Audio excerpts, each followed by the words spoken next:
প্রভু যিশুর নামে আপনাদের সবাইকে অভিনন্দন। সো প্রভু যুবক যুবতীদেরকে তিনি খুবই ভালোবাসেন। সো বাইবেলে অনেক যুবক যুবতীদের আর ক্যারেক্টারের গল্প আছে।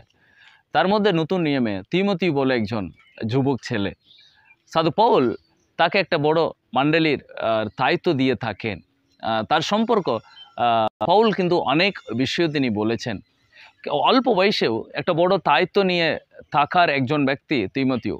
তো কি জিনিস তিমোথির জীবনে আর খুবই আর মানে একটা এমন এক হাইলাইট যেটা সাধু পৌল খুব খুশি থাকেন, সেটা হচ্ছে তিমোথি পুস্তকাতিয়া 1:2 পথে সাধু পৌল বলছেন, বৎস তিমোথিও, খ্রিস্টের প্রতি বিশ্বাসের সূত্রে তুমি প্রকৃতই আমার সন্তান।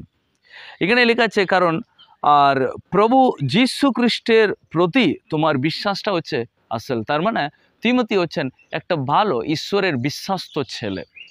আর এবং তিমোথি পুস্তকাতিয়ায় 4 সেখানে 12 পদটা সাধু পৌল তিমোথিকে বলছেন, তুমি অল্প বয়সী বলে, তার মানে তিমোথিও স্টিল খুবই অল্প বয়স এবং বড় দায়িত্ব দিয়ে থাকেন। আর সাধু পৌল তার কোয়ালিটি জানেন, অল্প বয়সের তিমোথির জীবনে তার চরিত্র জানেন এবং তার ভালোবাসা জানে। তার সত্ত্বেও সাধু পৌল তাকে বলছে, তুমি অল্প বয়সী বলে কেউ যেন তোমাকে অবজ্ঞা করতে না পারে। তোমার কথাবার্তা, ব্যবহার, ভালোবাসা, বিশ্বাস আর নির্মল চরিত্র তাদের কাছে যেন আদর্শ হোক। অলরেডি তিমোথি ভালো আর চরিত্র থাকার, ভালোবাসা এবং সমস্ত ঈশ্বরের গুণের পরিপূর্ণ হয়ে মণ্ডলী দায়িত্ব নিয়ে চালাবার একটা ছেলে অল্প বয়সে।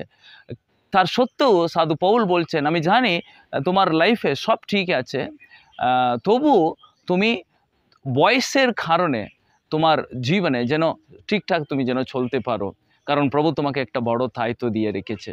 তাই আজকে যারা যুবক যুবতী, আজকে যারা ঈশ্বরের বাক্যকে তোমরা শুনছো, আজকে লোক আমাদেরকে দেখে বলতে পারে তুমি কোনো কাজেই যোগ্য নাই, তোমাকে কিছু দেওয়া যাবে না, মানে ভালো করে পড়াশোনাও করছো না, ভালো করে একটা চাকরিও করছো না, তোমার লাইফটাকে তুমি ঠিক করতে পারছো না, ঘুম থেকে সকালে ভালো করে উঠতে পারছো না, তোমার লাইফ কী হবে, তুমি কি করতে পারবে? ঠিক তার কারণ হচ্ছে আমাদের লাইফকে আমরা কার উদ্দেশ্যে আমরা সমর্পণ করেছি সেটা আমরা ঠিক মতো আমরা করি না। ঈশ্বরের কাছে একটা তিমোথি অল্প বয়সে ঈশ্বরের একটা বিশ্বাস্ত ছেলে ছিল বলে প্রভু তাকে অনেক দায়িত্ব দিয়েছিলেন।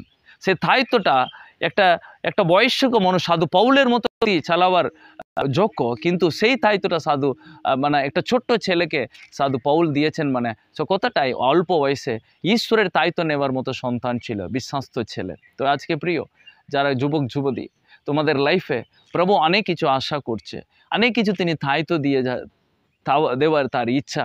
তাহলে কি করে এটা সম্ভব?